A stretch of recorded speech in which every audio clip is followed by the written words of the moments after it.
Alright, so our project was on carbon sequestration.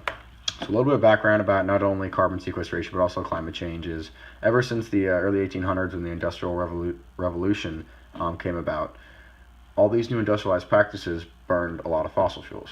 And this started with steamboats and coal burning trains and worked all the way up to where we are today, where we have gas powered cars. We have everything we do in our day-to-day life is encompassed by electricity, and that is derived from coal burning power plants. But the problem with this is all these coal burning practices give off carbon, and we're putting out carbon at an astronomical level now. In fact, to support that is the Earth normally cycles between 150 parts per million and 250 parts per million of carbon in the atmosphere. But since the Industrial Revolution, we've blown past 350 parts per million of carbon, and we're continuing to rise. The issue with all this carbon in our atmosphere is this is associated with global warming. A lot of people know about how carbon is associated with global warming, but they don't know how. And this is because carbon actually traps heat. And when we have huge levels of carbon in our atmosphere, we're trapping more and more heat, which causes the Earth's temperatures to rise. But with the rising temperatures comes many catastrophic side effects, such as sea level rise, many health side effects, and many side effects that could be catastrophic to the world. So, since we have the issue of global warming, there's many ways to combat that, and one of those is carbon sequestration. By definition, it's the trapping of carbon in the atmosphere or environment, and its isolation in a natural or artificial storage area. So, there are two different types. There's man-made carbon sequestration, and then there's natural carbon sequestration that our environment naturally does. Man-made carbon sequestration. Man-made carbon sequestration is what we commonly think of when we think of carbon sequestration.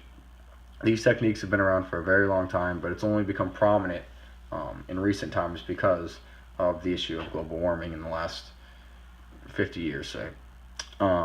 This is man-made carbon sequestration is actually more commonly referred to as carbon capture and storage, or CCS, if you will, process. And this is essentially exactly what's in its name. There's three stages. There's the capture of carbon, there's the transport of this carbon, and then the storage of the carbon.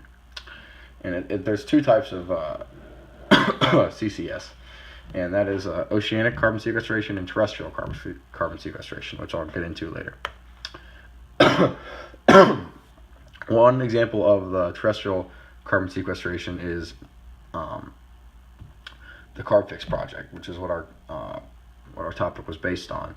This was a pilot project, in Iceland between many agencies, many notable agencies, and this was a process basically derived off of a coal burning power plant. Carbon is then captured from that coal burning power plant, transported deep underground in tubes very deep to where under the base layer, and it then is injected into specific researched and tested pores in the Earth's surface, where it then seeps to the highest level it can and then mineralizes. And that's actually how man-made carbon sequestration works. That's the storage of the carbon. It mineralizes in these deep, in this case, basalt rocks in the Carbfix project case, and that's how it actually stores this carbon without it seeping back up into our environment. And the Carbfix project has actually proven that it's over 90% effective in the capture of carbon and the non-re-release of it. So, natural carbon sequestration. Natural carbon sequestration is when the environment takes carbon out of our atmosphere. This is done by trees, both aquatic plants and terrestrial plants. They take in carbon during photosynthesis, and then they store that carbon in their roots and in their leaves. And this is actually done both by oceanic plants and terrestrial plants. And another way that oceans contribute to the intake of carbon is the carbon diffuses through our surface waters. So just a couple of downsides of carbon sequestration is it's obviously very expensive to capture this carbon, pump it deep underground. That's very expensive. It's the materials are expensive, the labor is expensive, so that's one downside. And there also has been some environmental impacts by carbon seeping back through contaminating drinking water and seeping back up through and contaminating the rock formations and contaminating air.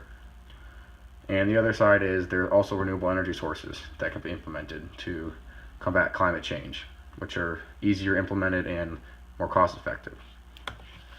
But in conclusion, obviously climate change is a very serious issue, and it's something we need to be thinking about, whether it be renewables or carbon sequestration or the lessening of carbon put in our atmosphere. But all in all, carbon sequestration is a great method. It is expensive, but it's a very long-term method to where if we still want to use coal burning power plants, we can keep carbon sequestration, and that will lessen the amount of carbon being put in our atmosphere. There are downsides, but it's all in all a very effective practice.